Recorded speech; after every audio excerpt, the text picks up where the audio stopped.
കേസിന്റെ പുരോഗതി എന്തായെന്നറിയാൻ. കൊല്ലപ്പെട്ടവരിൽ ഒരു പുരോഹിതൻ കൂടിയുള്ള കാര്യം നമ്മൾ മറക്കരുത്. ഇതിപ്പോ മന്ത്രിസഭയുടെ തന്നെ പ്രസ്റ്റീജ് വിഷയം മാറിയിരിക്കുകയാണ്. അച്ഛന്റെ കൊലയാളികളെ കണ്ടെത്തണമെന്ന് ആവശ്യപ്പെട്ടുകൊണ്ട് വിശ്വാസികൾ തെരുവിൽ ഇറങ്ങുന്നതിന് മുമ്പ് കേസിന് തുമ്പുണ്ടാക്കണമെന്ന മിനിസ്റ്റർ ഓർഡർ. ഒന്നാമത് പള്ളിയും പട്ടക്കാരും ഭരണപക്ഷവുമായി അത്ര നല്ല ധാരണയിലല്ല മേഡം. പ്രതിപക്ഷം ഇതൊരായുധമാക്കി ഉപയോഗിക്കാനും സാധ്യതയുണ്ട്. മിനിസ്റ്റർക്ക് അവിടെ സ്വസ്ഥത കൊടുക്കുന്നുണ്ടാവില്ല. പുരോഹിതന്റെ കൊലപാതകത്തിന് തുമ്പുണ്ടാക്കാൻ കഴിയാത്തത് പോലീസിന്റെ അനാസ്ഥ കാരണമാണെന്ന് ഇന്നലെ ഘടകകക്ഷി MLA പീതാംബരം പിള്ളയുടെ പ്രസ്താവന ഉണ്ടായിരുന്നു. ഇതിനൊരു പൊളിറ്റിക്കൽ കളറും കമ്മ്യൂണൽ ടോണും നൽകുന്നത് ശരിയാണോ മാഡം? ശരിയായ ഇഷ്യൂസ് മാത്രമാണ് കിഷോർ ഈ നാട്ടിൽ നടക്കുന്നത്. ഇന്ത്യയിൽ ഉണ്ടാകുന്ന ടോട്ടൽ കമ്മ്യൂണൽ ഇഷ്യൂസ് എടുക്കാൻ അതിൽ 99% പർപ്പസ്ഫുള്ളായി ക്രിയേറ്റ് ചെയ്യപ്പെടുന്നതാണ്. ആർക്കോ ലാഭമുണ്ടാകാൻ ആരൊക്കെയോ ചേർന്നൊരുക്കുന്ന ട്രാപ്പുകൾ. പലപ്പോഴും കേസ് അന്വേഷിച്ചു വരുമ്പോൾ ക്രൈമിന്റെ മോട്ടീവ് തികച്ചും പേഴ്സണൽ മാറ്റർ ആവും. പക്ഷെ അപ്പോഴേക്കും സംഭവിക്കാൻ പാടില്ലാത്തത് സംഭവിച്ചു കഴിഞ്ഞിട്ടുണ്ടാവും.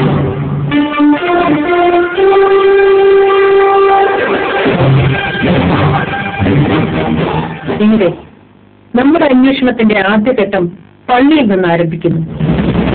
പരിശുദ്ധമായ തിരുസന്നിധിയിൽ നിന്ന്.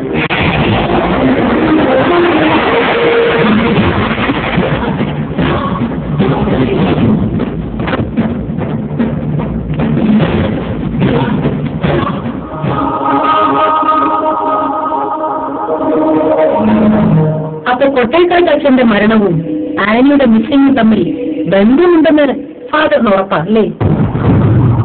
ഞാൻ മനസ്സിലാക്കിയെടുത്തോളം അതിനുള്ള സാധ്യതകളേറെയാണ്.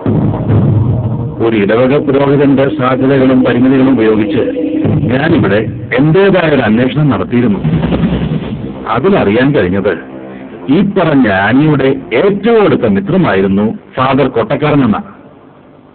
അവസാന കാലത്ത് കടിങ്ങാട്ടിലെ കുടുംബവർക്ക് പരിഹരിക്കാനും കോടതിയിലെ കേസിന്റെ കാര്യത്തിനുമൊക്കെ ഫാദറും മുൻനിരയിൽ ഉണ്ടായിരുന്നു. ആനി അച്ഛന്റെ മിത്രമായതുകൊണ്ട് ന്യായമായും അച്ഛൻ ആനിയോടൊപ്പമാണ് നിന്നിട്ടുണ്ടാവുക അല്ലേ? അങ്ങനെ അച്ഛൻ കടിങ്ങാട്ടിൽ വർഗീസിന്റെ ശത്രുവായിട്ടും ഉണ്ടാവും അല്ലേ?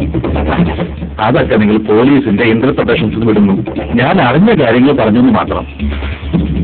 അന്ന് നമ്മൾ ആദ്യം കണ്ട ദിവസം CA ജോസ് തോമസ് ഫാദറിനോടൊരു കാര്യം ചോദിച്ചിരുന്നു. കടിങ്ങാട്ടിൽ നിന്ന് ആരെങ്കിലും പിന്നീട് പള്ളിയിൽ വന്നിട്ടുണ്ടോ എന്ന്. ഐ മീൻ ഫാദറിനെ കാണാൻ. ഇല്ല. അതെന്താ മാഡം അന്നേ ചോദിച്ചത്? ഒന്നുമില്ല. ഈ അലക്സിനെ ഫാദർ കണ്ടിരുന്നു? ഇല്ല.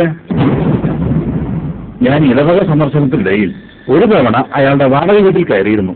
അത് പൂട്ടിക്കിടക്കുകയായിരുന്നു.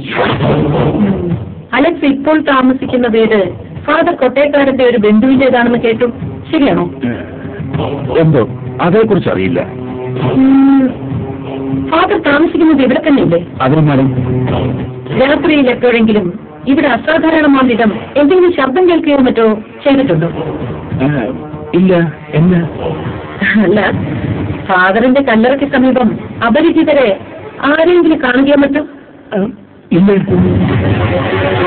അങ്ങനെ ആരെങ്കിലും കണ്ടാൽ ഫാദർ ഉടൻ തന്നെ എന്നെ വിവരം അറിയിക്കണം. അല്ല, ഇങ്ങനെ ഒന്ന് തെളിച്ചു പറഞ്ഞിരുന്നെങ്കിൽ പറയാം. അതിനുള്ള സമയമായിട്ടില്ല. ഫാദർ പറഞ്ഞില്ലേ, ഇന്റർപ്രിട്ടേഷൻസ് എല്ലാം വ്യാഖ്യാനങ്ങളാണ്. നമ്മുടെ മനസ്സിന്റെ താളത്തിനൊപ്പമുള്ള വ്യാഖ്യാനങ്ങൾ. പിന്നെ ഇല്യൂഷൻസ്, ഊഹങ്ങൾ. നമുക്ക് കാണാം.